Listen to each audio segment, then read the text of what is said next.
Tier 1. The Brazen Bull. The one thing you shouldn't do if you happen to be the subject of a tyrannical ruler is enable their behavior in hopes of getting rewarded. Unfortunately for Paralaus, the inventor of the Brazen Bull, he had to learn this the hard way. According to the legend, Paralaus was what you could call an evil genius. He believed if he could design a new execution method that pleased Phalaris, the then ruler of Sicily, he would be rewarded. So he got to work designing the Brazen Bull. For the first step, Paralaus ordered for a hollow bull made entirely of bronze to be built. The bull was to have a door on one side and special tubes on the inside. On its own, the bull was a sight to behold, but when in use, it was a different ballgame. The victim would be placed inside the bull with their head aligned with the bull's head. The executioner would then start a fire beneath the bull. In a matter of minutes, the heat would begin to roast the person inside alive. In a fit of rather impressive engineering, Paralaus managed to create a system that would turn the victim's screams into what sounded like the bellows of a bull. The smoke from the burning flesh was released from the bull's nostrils, adding to the spectacle. According to the legend, after designing the bull, Paralaus tried to impress Phalaris by telling him just how incredibly evil the bull was. You know, from one evil genius to another. But Phalaris was not pleased. Instead, he tricked Paralaus into getting into the bull and proceeded to use it on him, only letting him out so he could send him crashing to his death by throwing him off a cliff. Pretty dark stuff. Phalaris himself is said to have died in the Brazen Bull after some other ruler managed to overthrow him. Going by the history books, there's a huge chance that this isn't how it all went down, but you have to admit, it does make for a good story. Waterboarding. To put it simply, this torture technique was developed to stimulate the feeling of drowning. The victim is first restrained, and a cloth is placed over their face, covering the nose and mouth. Next, water is poured over the cloth, triggering an almost immediate gag reflex. Over the years, there have been quite a few modifications made to the waterboarding process. One of the earliest known variations was used during the Spanish Inquisition, and it was called Spanish water torture. In this method, a cloth would be forced into the victim's mouth and then they would be forced to ingest water from a jar. In another variation that was used during the Flemish Inquisition, a cloth would be placed over the victim's face and their nostrils would be held shut, just to be sure. Next, the torturer would begin pouring water on the victim's abdomen before slowly working his way up to the mouth. They really put some thought into this one. In more recent times, some sources claim that the US Army used waterboarding during the Philippine-American War and tagged it as the water cure. Apparently, the US soldiers picked it up from the Filipinos, who themselves had picked it up from the Spanish. Well, would you look at that? Tickle torture. When you think about tickling, you probably associate it with good-natured fun or a spicy, R-rated adventure. But this isn't always the case. Back in the day, tickling was actually used as a form of torture. In ancient Japan, there were a lot of crimes that didn't have specific punishments, giving those in power the chance to get creative. And believe me, they did. The ruling class came up with a lot of bizarre punishments, and one of them was kusuguri zeme, which translates to merciless tickling. In faraway England, lawbreakers weren't faring much better, especially those who committed crimes against public morality. Whatever that means. If the offenders were male, they would be forced to sit with their legs fastened in place by some heavy wooden equipment. Next, their shoes and socks would be taken off and a group of little boys would come in to tickle the man's feet. Mercilessly, I assume. In places like ancient Rome, animals were allowed to get in on the action. The prisoner's feet would be dipped in salt water, and then goats would be brought in to lick said feet, because that's not weird at all. At first, the prisoner would feel a tickling sensation, but goats have rough tongues, and so if the licking were to go on for a long time, things could take a very dark turn. And by that, I mean the goat could lick the skin off the victim's feet right off. Solitary confinement. The world has come a long way from what it once was. People now have free speech. Human rights are a thing. Diddy is in jail. And physical torture has slowly given way for psychological torture. Solitary confinement is a subtle form of torture that involves placing an incarcerated individual in an isolation cell with little or no contact with other people.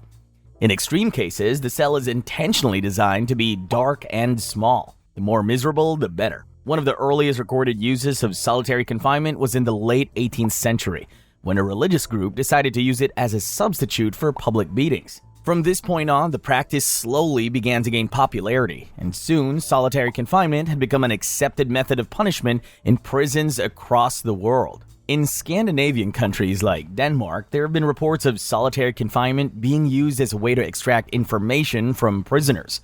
In extreme cases, U.S. prisoners in isolation cells spend as much as 23 hours a day alone. According to several studies, this torture technique has a long list of side effects, including anxiety, depression, anger, obsessive thoughts, paranoia, and psychosis. In some cases, prisoners in solitary confinement have tried to take their own lives just to escape the torture.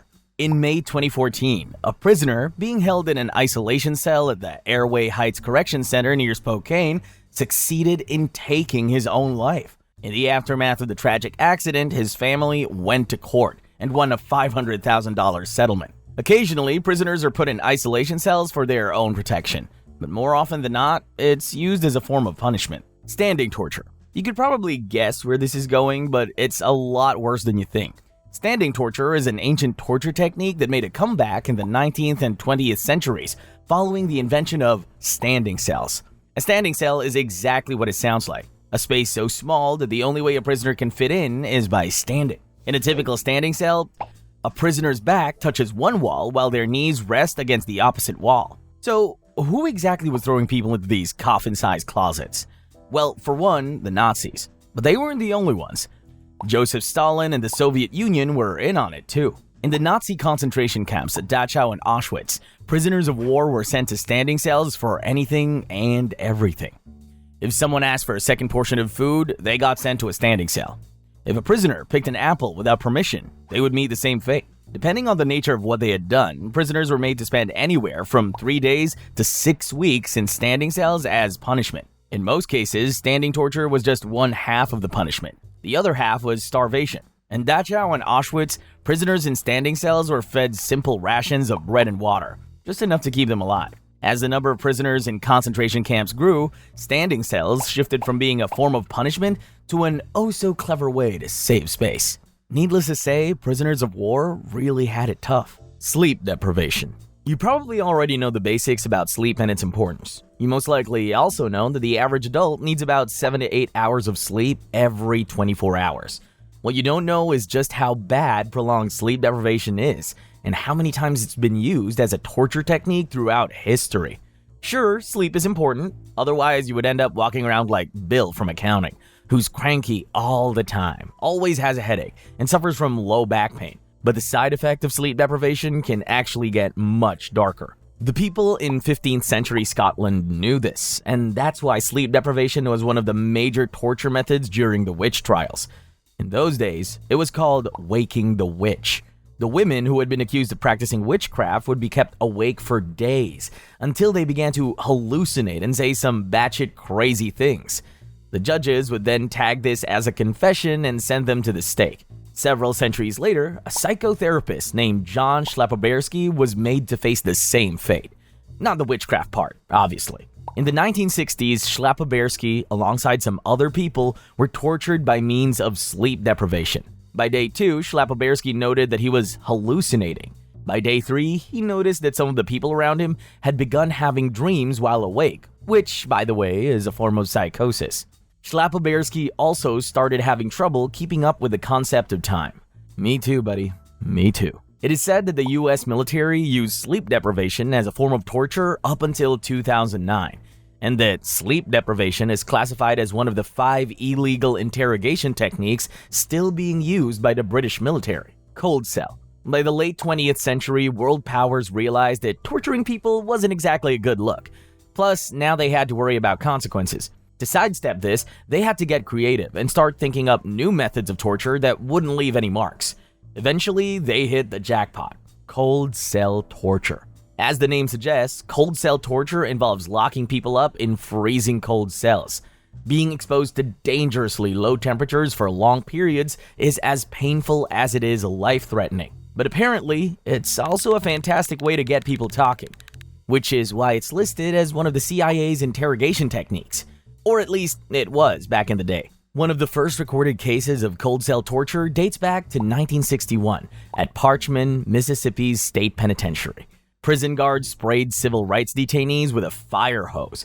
They cranked the air conditioning up to full blast for 3 days straight. In another instance, Abu Zubaydah was stripped naked and left in an air-conditioned room for about 2 to 3 weeks, with nothing to do but freeze his ass off.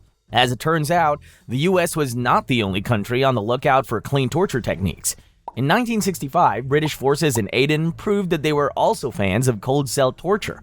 Individuals who were taken prisoner by the Brits at around that time reported being stripped down and thrown into freezing cells, with air conditioners and fans cranked up to full speed. In some other countries, prisoners have complained about being forced to stand or squat in front of blasting air conditioning units for hours while being interrogated. Chinese water torture. This torture technique has been around for a really long time, and despite its name, there's actually next to no evidence that it's of Chinese origins. The name does sound kind of mysterious though, who knows? Maybe that's what they were going for. Like many of the other torture methods you'll see on this list, Chinese water torture has been passed down for centuries, and in that time, people have taken it and added their own spin to it. In the most popular method, which many people believe to be the original, the unlucky victim is tied down, while cold water is slowly dripped onto their scalp, forehead, or face for what feels like an eternity. Okay, so just a few pesky drops of water every now and then. Shouldn't be that bad, right? Wrong. At first, it's not so bad. But the irregular pattern of the drops means it's only a matter of time before the victim is overcome with anxiety, waiting for the next one. Also, back in the day, many of the victims believed the water would somehow bore a hole in their heads. So yeah, scary stuff. In recent years, there's been a lot of debate over whether Chinese water torture actually works. The TV show Mythbusters took a crack at it and found that while it's definitely a bad situation to be in, most of the suffering comes from the overall situation, not just the water. So basically, it's more of a bad chair situation than a water problem. Sometime later, the Mythbusters host came out to say that after the episode, they received an email from someone claiming that Chinese water torture could actually cause a psychotic break in under 20 hours, if done correctly. According to this anonymous and frankly terrifying individual, the trick is to ensure that the water drops fall in an irregular pattern. Tier 2. The Thumbscrew. The Thumbscrew, a simple vise sometimes fitted with protruding studs, was designed with one goal in mind: extracting confessions. And it was disturbingly effective because, let's be honest, it's pretty difficult to keep secrets when your thumbs, or in some cases toes, are being crushed into a bloody pulp, which is exactly what the Thumbscrew was made for. Since there seems to be an endless supply of creativity where torture devices are concerned, it didn't take long for new variations of the thumbscrew that could accommodate all 5 fingers of one hand, or all 10 toes, to be invented. What most people consider to be the popular instance of a thumbscrew being used was during the trial of Italian painter Agostino Tassi. Agostino was accused of assaulting Artemisia Gentileschi, who happened to be the daughter of his colleague Orazio Gentileschi. The assault took place in the Gentileschi household when Orazio was away. When he learned of it, Orazio decided not to press charges because he believed Agostino would wed Artemisia and restore her virtue. When that didn't happen, Orazio took the matter to court, not because he wanted justice for his daughter, but because he believed Agostino had brought disgrace to his family. During the trial, Artemisia was subjected to a form torture meant to crush the fingers as a way to verify her testimony. Some accounts of the story suggest that a thumbscrew was used, but historians have said she was tortured with a device called the Sibyl instead. Thumbscrew torture was also popular among slave traders and is said to have been used on slave ships. Bastinado. Unlike most of the other torture techniques on this list, this one was more about causing pain and humiliation than actually causing injury to the victim. Think of it as public shaming. To carry out foot whipping, the torturer would often use a knotted cord, a light rod, a lash, or a cane. In some cases, the victims would be restrained before the strokes are administered. The first recorded instance of foot whipping in Europe took place in 1537, but some reports suggest that it was already a long-standing practice in China by this time. In ancient China, foot whippings were pretty common. They were used as a way to punish minor offenses, and the number of strokes to be administered was dependent on the nature of the crime. If the crime didn't warrant up to 20 lashes, the foot whipping was thought to be a fatherly correction. Not even members of the emperor's inner circle were immune to this practice. The emperor would sometimes subject important members of his court to foot whippings. When they crossed paths later on, he would act like nothing happened. By the time the 20th century rolled around, Just about every country on the map had adopted foot whipping in one form or the other. In Nazi Germany, it was common for prisoners to receive foot whippings as a form of punishment. During the 1946 Greek Civil War and World War I, foot whipping was used to torture prisoners of war. According to research, foot whipping is still being used as a torture technique in countries like Russia and Saudi Arabia. Stocks. You've definitely seen this one in the movies. Stocks are wooden or metal devices designed to restrain a person's feet. On their own, they cause plenty of discomfort by cutting off circulation and preventing any movement. But that's just the beginning. A huge part of stock torture is public humiliation. So the stocks are usually set up in busy parts of town where the offender can easily be seen and recognized. It is at this point that things start to get dangerous. Stock torture allows passerbys to do pretty much anything they want to the victim. Often, children would take off the victim's shoes and socks to tickle their feet. In other cases, victims might be kicked or spat on. It really all depends whether or not the townspeople are in a good mood that day. There is evidence of stocks being used as far back as ancient Greece, and they are still in use in some parts of the world today. Back in the Middle Ages, being sent to the stocks was quite common. At the time, it was considered a mild form of punishment, and was reserved for offenses like brawling and public drunkenness. However, as the years rolled by, the rules changed. In 1989, the town of Dermont, Arkansas passed a curfew law that could result in up to 30 days in jail for the offender and up to 2 days in the stocks for the offender's parents. But here's the thing. The town didn't have a set of stocks, nor did they have the money to build one. Gee, I don't know, maybe someone should have thought of that before the law was passed. In Colombia, it is an entirely different ballgame. In the year 2012, a 34-year-old woman named Alfreda Blanco Basilio was caught cheating on her husband with an 18-year-old named Luis Martinez. As punishment for her very questionable actions, Blanco and her lover were placed in the stocks. About 8 years later, during the COVID-19 pandemic, Colombian police used stocks to punish residents who broke quarantine. Pillory. This is arguably one of the most popular torture devices of the medieval era. It consisted of hinged wooden boards with holes designed for the victim's head and arms to be inserted.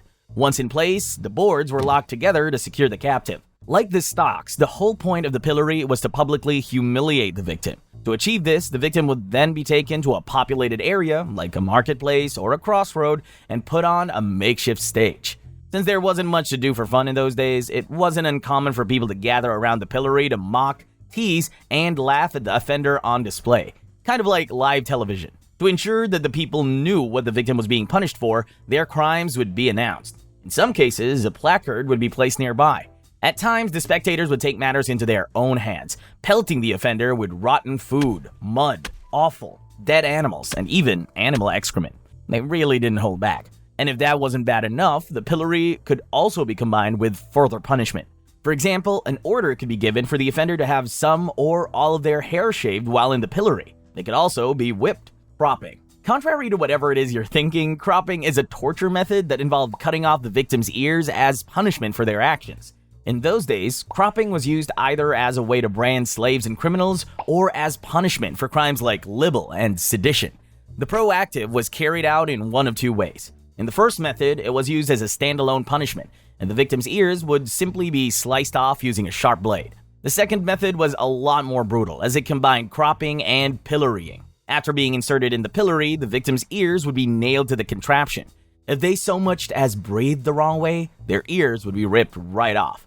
Perhaps the most notable person unfortunate enough to be tortured in this manner was Thomas Barry. In 1538, he thought it would be a good idea to spread rumors about the passing of King Henry VIII, who, by the way, was very much alive. As expected, the king was not pleased with Barry's actions, and that's how he ended up with a one-way ticket to the pillory in Newbury Market Square. Barry spent an entire day in the pillory with his ears nailed to it the whole time. Eventually, he had to cut them off to free himself, but shortly after, he died from shock. The wooden horse. The medieval ages saw the invention of a good number of torture techniques, some more cruel than others. The wooden horse, however, definitely takes the cake, or at least a painful slice of it. The wooden horse, aka the Spanish donkey, was a triangular device made out of wood that only resembled an actual horse if you looked really closely. Planks were nailed together in a triangular shape to create a long, sharp ridge that served as the horseback. Sometimes, whoever it was that was responsible for constructing torture devices would add a carved horse head and tail to both ends of the horse. Despite its comical appearance, riding the wooden horse was by no means a fun experience. The victim's hands would be tied behind their back and they would be forced to straddle the wooden contraption and sit on the sharp end. To hold the victim in place and prevent them from seeking relief by shifting their weight to their feet, weights were attached to their ankles. If you thought this was the end, you'd be incredibly wrong, because it's only the beginning. The victim would be left in this position for hours. Anyone who rode the wooden horse, whether for a few hours or days, never came out the same. Surviving the torture was one thing, but being able to walk afterward was an entirely different ballgame. Tarring and feathering. This torture technique is exactly what it sounds like, and it dates back centuries. The first known mention of it was in 1189, when Richard I of England gave his navy the green light to use it as punishment for theft just before they set sail for the Holy Land. Basically, he told them that if someone was caught stealing, they could go right ahead and douse them in tar and cover them in feathers. Maybe not in those exact words, but you get the idea. Let's go over the process, shall we? The first step in tarring and feathering torture is to get the clothes out of the way. In some instances, the victims were stripped down to the waist, but in other cases, they were left with nothing but their birthday suits. Next, the victim would be doused in wood tar, hot or cold, depending on their luck. If hot tar was used, the victim would suffer painful injuries. For the feathering part, the victim would either be forced to roll around in a pile of feathers or have feathers thrown at them. Whichever the case, the results were the same, a feather-covered human. As you may have guessed, this torture method is largely centered around public humiliation, and so for Phase 3, the victim would be transported around town for all to see. 5 centuries after King Richard I of England's decree, a London bailiff was subjected to tarring and feathering torture when he tried to serve papers to a debtor who had taken refuge within the precincts of the Savoy. After being tarred and feathered, the bailiff was taken to one of the city's major streets and put on display. The last known tarring and feathering incident took place in June 2020. Graves and memorials for Confederate soldiers at Crown Hill Cemetery in Indianapolis, Indiana, were covered in tar and feathers by unidentified individuals, who I'm guessing didn't like them or their beliefs very much. Flagellation. This one is just a really fancy word for whipping, and it's been a go-to torture method in different parts of the world for centuries. Whipping typically involves hitting selected parts of the human body repeatedly with special tools like whips, rods, and switches. But every now and then, people would get creative. For example, in ancient Rome, whipping was used as a form of punishment, and it was carried out using whips that had tiny pieces of metal or bone at the tips. Before the whipping, the victim would be stripped and bound so they couldn't move or fight back. In extreme cases, victims would lose their eyes or their lives in the process. In England, during the Middle Ages, homeless, unemployed people were considered a menace to society. They were called vagrants, and since they often turned to petty theft to make ends meet, they were almost always on the wrong side of the law. The punishment for vagrancy was a public whipping, usually carried out on a busy street near the scene of the crime, for dramatic effect. The offender would be stripped and tied to the end of the cart. They would then be beaten with whips until their back turned bloody. No, seriously, that's exactly what the law said. The French were also in on the whole public whipping thing. During the French Revolution, some female members of the Jacobin Club seized a revolutionary leader, Anne Josephine Thérion de Méricourt, stripped her, and flogged her on the bare bottom in the public garden of the Tuileries. They didn't agree with her beliefs, so... As the years passed, whipping as a form of torture became less and less popular. However, it has not been completely abolished. Boiling. In the old days, boiling was as much a torture technique as it was a method of execution. And believe it or not, it was actually quite common. It involved immersing the unfortunate victim in a large container of hot liquid, which, such as boiling water, oil, wax, or whatever the executioner believed would do the most damage. Some people even used molten lead. During his reign, Emperor Nero wasn't exactly a fan of Christians, so when he wasn't busy indulging in life's pleasures, he was ordering them to be boiled in oil. In 12th century England, people who were found guilty of poisoning others, whether it be their partners or their bosses, were chained and lowered into boiling water. The guy was also a fan of burning Christians alive and feeding them to animals, but yeah, boiling wasn't off the table. Even though it had been going on since the 12th century, it wasn't until 1531 that death by boiling was signed into law. The law was passed by none other than King Henry VIII. He made it so that poisoning was considered an act of petty treason. The most popular case of death by boiling was a cook named Richard Rouse, who put poisoned yeast in porridge prepared for the household of the Bishop of Rochester. and the poor members of Lambeth Parish. A total of 17 people fell ill as a result, and 2 people lost their lives. The cook was found guilty of petty treason and was publicly boiled at Smithfield. The public spectacle, however, didn't serve as much of a deterrent, because just a few months later, a maidservant poisoned her mistress and was made to face the same fate. Elsewhere, in France and Germany, death by boiling was reserved for people found guilty of coining. Coining was the process of scraping fragments of already existing coins and then melting the metal to make new coins. Think of it as money doubling. Of course, the government didn't like this, seeing how it was bad for the economy, and so they decided to boil all guilty parties. Tier 3. The Drunkard's Cloak. As you very well know, the people of old were huge fans of public spectacles. This is probably why a good number of ancient torture methods are centered around public humiliation.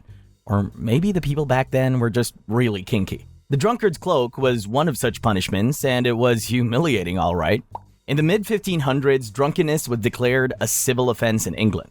But apparently, that wasn't enough to stop people from drinking themselves silly every other night. Enter the Drunkard's Cloak, the perfect punishment for repeat offenders. The Drunkard's Cloak was by no means a piece of fabric.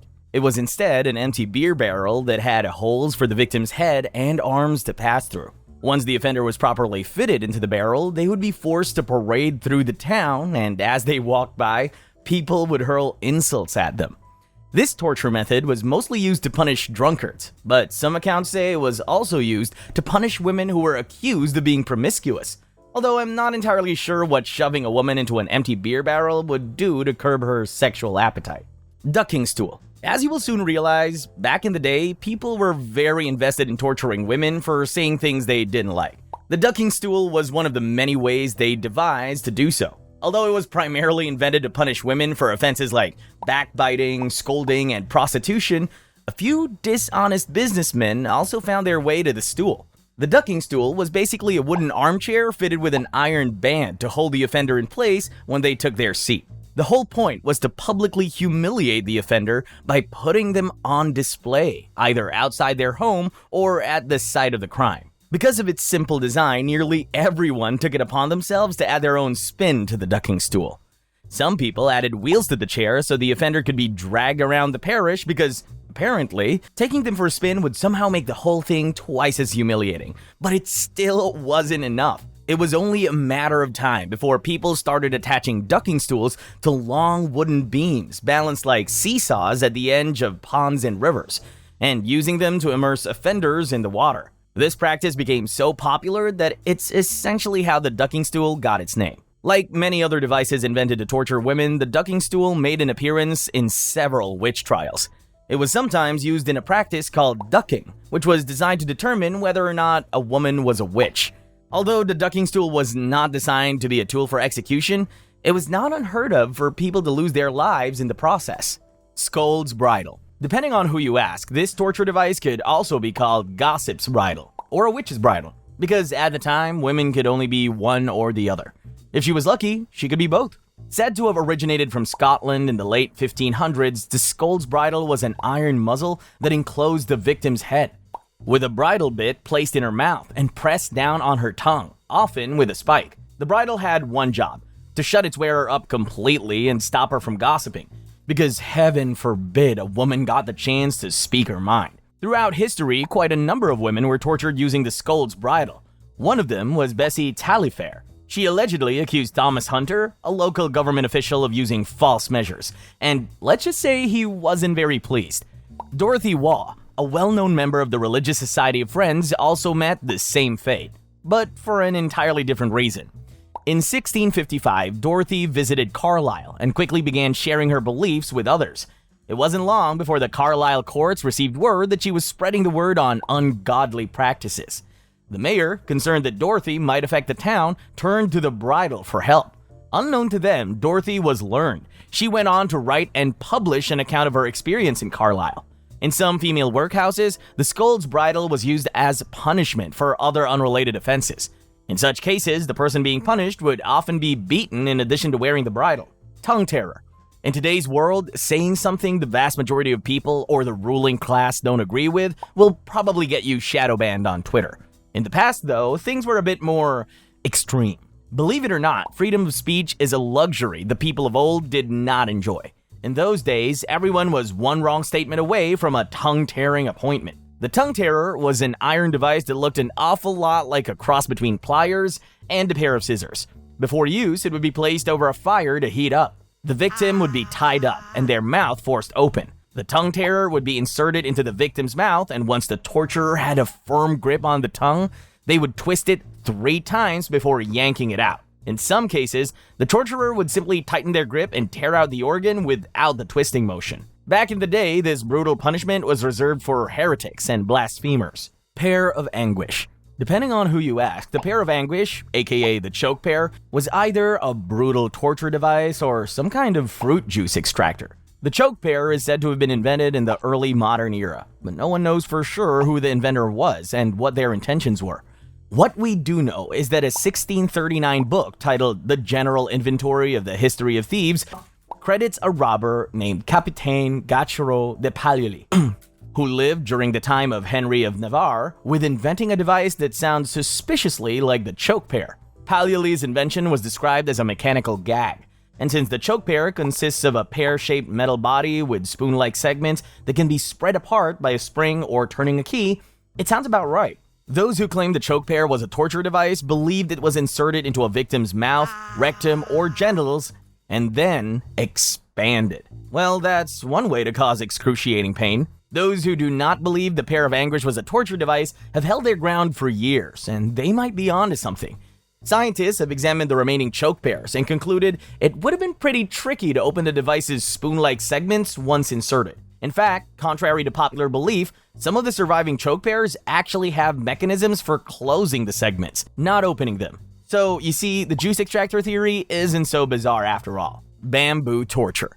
This torture method is perhaps the most bizarre example of humans teaming up with nature to inflict unspeakable pain on fellow humans, which, by the way, happens a lot more than you think. In this torture method, the victim is carefully positioned above young bamboo shoots and then tied in place. Over the next few days, they would get to watch as the fast-growing shoot inched closer and closer.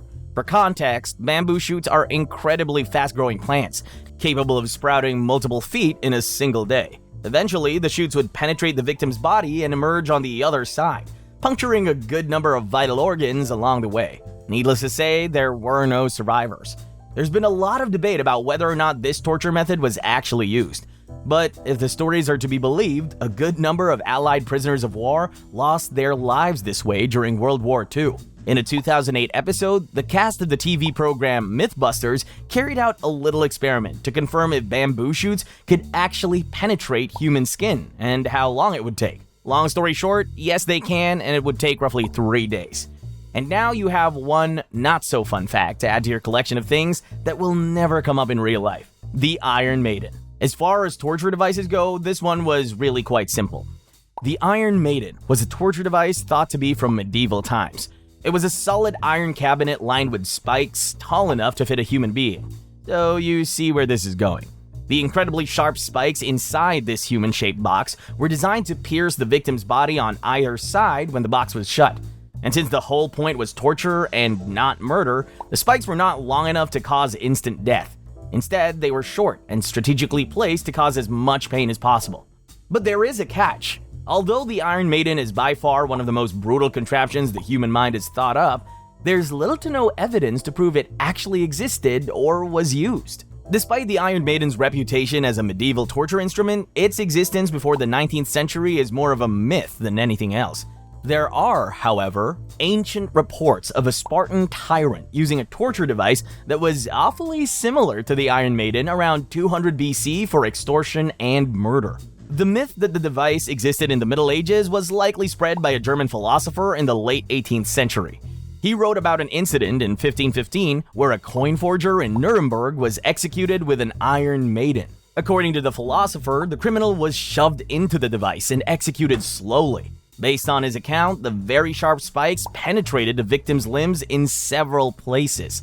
They also pierced his belly, chest, eyes, and shoulders, but not enough to kill him. The man endured the excruciating pain for 2 days, after which he died. For all we know, the philosopher may have simply been writing a very vivid, gruesome story. In what can only be described as a centuries-long sham, the first known Iron Maidens were constructed in the 19th century. They were immediately put on display in museums tagged medieval torture devices. The rack. This torture device looked a lot like a regular table, only it was quite deadly and was equipped with pulleys and chains. The rack was famously used at the Tower of London, a royal place in England that also served as a prison. Starting in the 15th century, prison guards at the tower used the rack to torture prisoners who were suspected of treason or heresy in order to get them to confess and give names up. To begin the process, the victim's ankles and wrists would be fastened to chains connected to pulleys. Here's how it worked. As the interrogation progressed, and depending on whether or not the interrogators liked what they were hearing, the pulleys were rotated slowly to extract the chains. This gradually increased the strain on the victim's limbs and joints, causing excruciating pain and eventual dislocations. In extreme cases, a limb or two would even come right off. One famous victim of this torture was 25-year-old Protestant martyr Anne Askew, the daughter of a decorated knight. She suffered the rack and was eventually executed for being on the wrong side of King Henry VIII's religious belief. Yes, King Henry did ditch the Catholic Church and start his own, just so he could have his way. But he wasn't quite ready to give up some of the old Catholic traditions, especially the one about the Eucharist. Anne, however, followed a radical Protestant belief that basically said the bread and wine in communion were more symbolic than anything else. The king didn't like this, and so off to the rack she went. Despite her ordeal, Anne refused to give up any names. When it became clear that she wouldn't crack, the people in charge went on to prepare her for execution. Although she survived the rack, Anne sustained injuries so severe that she had to be carried on a chair to her own execution. She was to be burnt at the stake. Fast forward almost a century later, and it was the turn of the Catholics to be persecuted. Nicholas Owen was a Catholic carpenter and builder of priest holes. His little hideout saved priests from execution, but Owen himself wasn't so lucky. He got racked at the Tower of London in 1606, and unlike Anne, he didn't survive his session with a torture table. Tier 4. Keelhauling. Keelhauling is a brutal torture technique that was often used to punish sailors, which makes sense since a ship was needed to pull it off. The erring sailor would be tied to a line under the ship, thrown overboard on one side and dragged underneath the keel, either across the ship or from the bow to the stern. The earliest known mention of keelhauling comes from the Greeks in the Rhodian Maritime Code, where it was listed as a punishment for piracy. Some historians claim that the Royal Navy used keelhauling in 17th century England, but there's hardly any proof of this, so the jury is still out on that one. What we do know for sure is that the Dutch Navy had a particular fondness for keelhauling. In fact, one of the most famous incidents involved a painting depicting the surgeon of Dutch Admiral Van Ness being keelhauled. I wonder what the poor guy did. Keelhauling remained a popular torture device among Dutch seamen until it was eventually banned in 1750. According to some sources, it was banned by the British 30 years later. Despite the ban, an account from the parliamentary papers of Great Britain's House of Commons mentioned 2 Egyptian sailors being keelhauled as recently as 1882. Lead sprinkling. The existence of this torture technique is in itself proof that it's always possible to take a good thing and turn it bad, or in this case, deadly. Lead sprinkling is carried out with a device called a lead sprinkler that looks an awful lot like a holy water sprinkler. One source described it as a ladle on the end of a handle, and that pretty much covers it. The top half of the sprinkler was a removable, perforated sphere. Once opened, the lower half of the device would be filled with molten metal, boiling oil, boiling water, or any other potentially life-threatening liquid the people could find. When the time came, the victim would be tied down to stop them from getting away or fighting back, and you can probably guess what happens next. In some cases, the sprinkler was used to carry out executions. The torturer would fill the sprinkler with molten silver and pour it into the eyes of the victim. For obvious reasons, the use of lead sprinklers have been abolished, but the device remains relevant to this day as a video game prop. It's especially popular in the video game Borderlands 3, where it's used as a form of crowd control. You have to admit that kind of makes sense. Premature Burial. Now, what's a list of brutal torture techniques without good old live burial? As the name suggests, the victim, who is very much alive, is placed in a grave or enclosed underground space. There are 2 ways this could go. In the first, the victim is buried up to their neck, leaving their head exposed and vulnerable to attacks from insects, animals, or even humans passing by. In the second method, the victim is completely enclosed and left to their own devices. Not that there's much they can do at this point. This form of live burial is often used to carry out executions, and the victim is left to die from asphyxiation, dehydration, or starvation, whichever comes first. One of the earliest recorded instances of live burial was carried out by Qin Shi Huang, the first emperor of a unified China. He found a bunch of books that he considered rebellious, set them on fire, and then ordered a total of 460 Confucian scholars to be buried alive. In medieval England, live burials were the go-to punishment for anyone caught engaging in sodomy, bestiality, or, heaven forbid, doing business with the Jews. In 16th century Nuremberg, live burial was apparently not enough punishment for crimes like theft, so they found a way to spice things up. If a woman was found guilty of theft, she would first be buried alive, and afterward, she would be impaled through the heart. Eventually, the people in charge decided this punishment was a little too cruel and opted for drowning instead. Yeah, because that makes all the difference. In the 19th and 20th centuries, wars were raging all over the continent, and it was during this time that live burials made a comeback. There are reports of live burials taking place during the Algerian War, the Gulf War, and the Vietnam War. Strappado. This torture technique is sometimes called reverse hanging, and it is as straightforward as it is terrifying. No, seriously, it's scary. The victim's hands are tied behind their back, and they are suspended by a rope attached to their wrists. In this position, it's only a matter of time before their shoulders are dislocated, and it only gets worse from there. If left hanging for more than an hour without rest, the victim could die. No one knows for sure when the Strappado was invented, but it is believed to have been used during the medieval Inquisition, so it's safe to say it's been around for a while. Some sources even claim that the Strappado was used in the 1692 Salem witch trials to torture accused witches, but there's no evidence to back these claims, so maybe take it with a grain of salt. In more recent times, reverse hanging was used by Vietnamese soldiers on American prisoners of war during the 1964 to 1973 era of the Vietnam War. The captives, mostly American airmen shot down during bombing raids, were subjected to reverse hanging. Not to extract information, but rather as a way to break their spirits. They seem to have had a little too much free time on their hands. When they had achieved their goal, the Vietnamese soldiers would force their American captives to write or record statements trash-talking America's battle strategies and praising them, because that's believable. The Judas Cradle. At this point, it's safe to say that the medieval ages were the darkest of times, which is why it kind of makes sense that the Judas Cradle was invented in this era. Sometimes called the Cradle of Judas or Judas Chair, this device is said to have been named after the historical Judas. You know, that one guy who betrayed Jesus. Kind of poetic, seeing how the device itself was apparently used to punish those who had betrayed their fellow man. Some sources claim that the Judas Cradle was invented during the Spanish Inquisition as a punishment for heresy, but not everyone agrees with this theory. Now for the gruesome details. The Judas Cradle was actually pretty basic. It was usually some variation of a pyramid-shaped seat with a sharp-pointed tip. It took more than one person to get the cradle going. Together, the torturers would lower the victim onto the tip of the pyramid, typically using suspended ropes.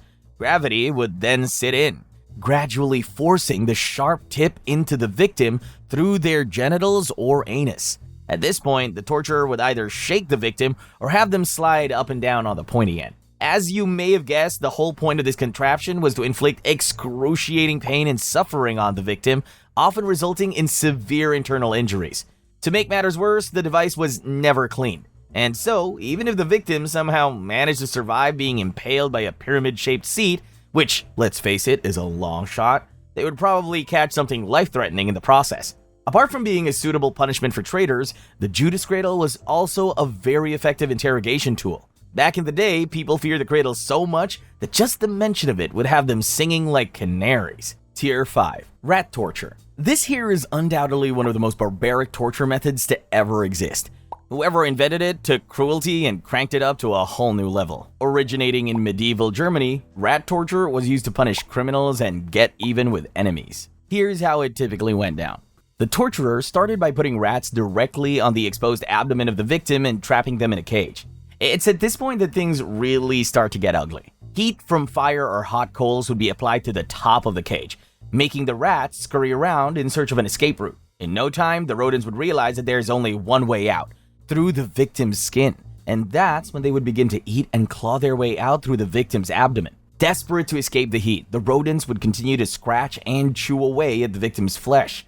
Eventually, they would eat their way through to the organs, leaving the victim screaming in agonizing pain. As if things weren't already bad enough, the 20th century brought about an even more twisted version of this method. In 20th century Argentina, during the country's military rule, political rebels were subjected to particularly horrific treatment, including one sickening variation of rat torture. It involved inserting a tube into the victim's anal cavity and forcing a rat to crawl down said tube, burrowing its way through. One dictator in Chile during the same period reportedly used the method on female prisoners, only he opted to force the rats into their lady parts. The breaking wheel. This is one of those torture methods that had way too many variations, with each one turning out to be worse than the one before. There was only one rule: a wheel had to be used. Actually, scratch that, there were two rules.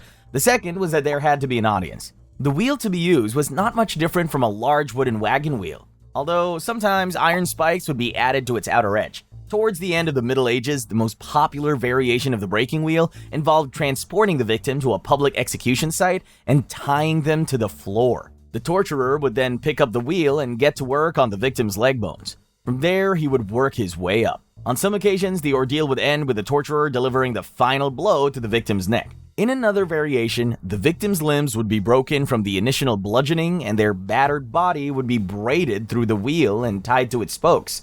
From here, things would go one of two ways. The wheel would either be mounted on a mast, crucifixion style, or thrown into a fire with the victim still attached. Because of its brutal nature, the wheel was reserved for the worst of the worst: murderers, arsonists, and people who committed treason or robbed churches. If a victim were to fall off the wheel at any point during the process while still alive, it was assumed that God had miraculously forgiven them and had granted them a second chance at life. So falling off was essentially a sign from God. There are reports of different variations of the breaking wheel being used in France, Scotland, Hungary, Russia, Sweden, and the United States. The last known use of the wheel was in the execution of Rudolf Künafel in August 1841. Scaphism. As crazy as it sounds, this torture method actually starts out with a sweet treat. The victim is fed milk and honey, which sounds like a good time, except for the small fact that said victim would be lying face up with their body trapped between two boats. The boats, designed to leave the victim's head, hands, and feet exposed, would also serve as restraints. Next, whatever is left of the milk and honey concoction is poured all over the victim's exposed body parts. And that's when things start to get ugly. The victim, still very much trapped between the two boats, is left outside in the sun, and it's only a matter of time before flies and other insects show up, drawn in by the sweet scent of milk and honey. Hours would slowly turn into days, and the victim would have no choice but to relieve themselves in the boat. This would in turn attract even more creepy crawlies. The cycle would then go on like this until the victim eventually dies. The first known mention of Scaphism was in a book written by Greek philosopher Plutarch. The book detailed the life of Artaxerxes II, a hotshot ruler of the Achaemenid Empire, and it mentioned that he sentenced Mithridates, a young Persian soldier, to death by Scaphism for striking his brother, Cyrus the Younger, or at least claiming that he did. Cyrus the Younger was in the middle of trying to usurp the throne, but I guess that's no excuse for striking a prince. Mithridates managed to stay alive for 17 days before he finally succumbed to his injuries. Flaying. You might want to brace yourself for this one.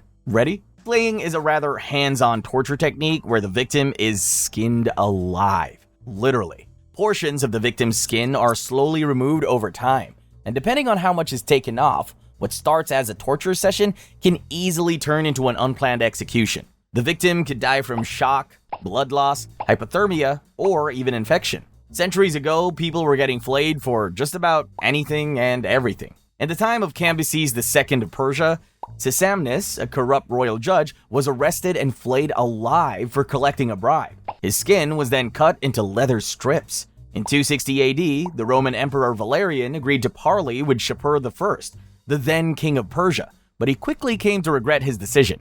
During the parley, which took place at Edessa, Shapur I took Valerian captive, held him hostage, and then flayed him alive. Or at least, that's what some sources say happened. In what is most likely the most scandalous instance of flaying, the daughters-in-law of King Philip IV of France were accused of adultery by his own daughter, Isabella. When the princess's lovers were identified, they were flayed alive, castrated, and beheaded. But that was not all. Their bodies were put on display for all to see. The last recorded instance of flaying was in 1957, when a victim of American murder, suspected serial killer, and body snatcher Ed Gein was found dressed out like a deer. In his day, Ed Gein, aka the Butcher of Plainfield, was known to exhume corpses from local graveyards and fashion keepsakes from their bones and skin. His actions are said to have been inspired by stories of the Nazis making lampshades and other items out of human body parts, because that's not creepy at all. The Blood Eagle. Depending on who you ask, the Blood Eagle was either a torture method, a ritualistic execution style, or a myth that the Vikings made up to scare their enemies. The Blood Eagle is said to have been popularized by the Vikings, which makes sense given its brutal nature. In this torture technique, the victim would be restrained while lying face down with their back exposed. Using a sharp tool, the torturer would separate the ribs from the spine, pulling the bones and skin back to form what looked a lot like bloody wings, hence the name. Even if the victim somehow managed to survive the first part, they wouldn't be as lucky by the time Phase 2 rolled around. Phase 2, aka the grand finale, involved removing the victim's lungs from their chest cavity, effectively killing them. The Blood Eagle appears in Scandinavian literature, and it was pretty popular within Viking society because it focused on ritual and revenge.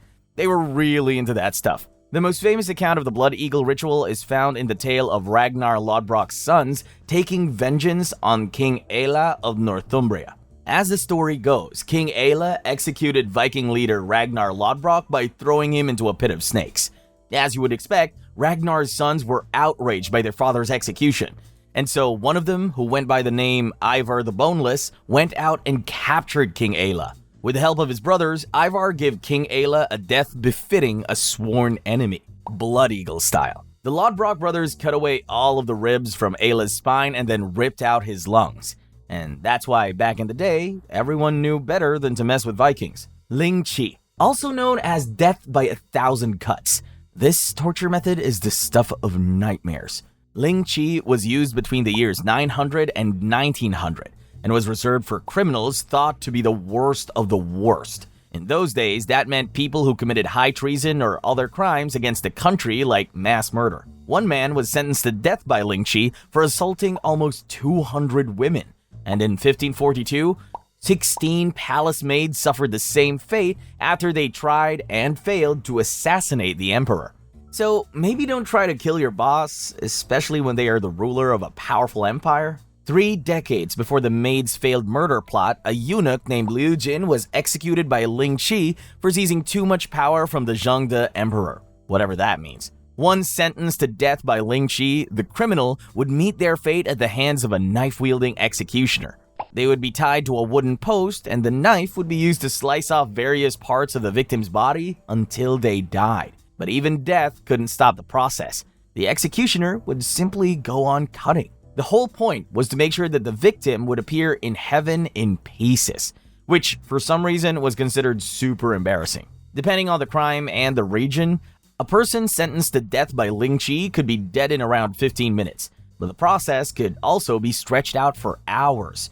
Families who could afford it would often arrange for their relatives, sentenced to death by 1,000 cuts, to be killed by the very first one. Lingchi was very popularly used in China, but rumor has it that it was also used in Korea and Vietnam. It was eventually abolished in 1905, but no one really knows why. Who knows? Maybe the man in charge just had a change of heart. That's all the brutal torture methods we have for today. Don't forget to like and subscribe.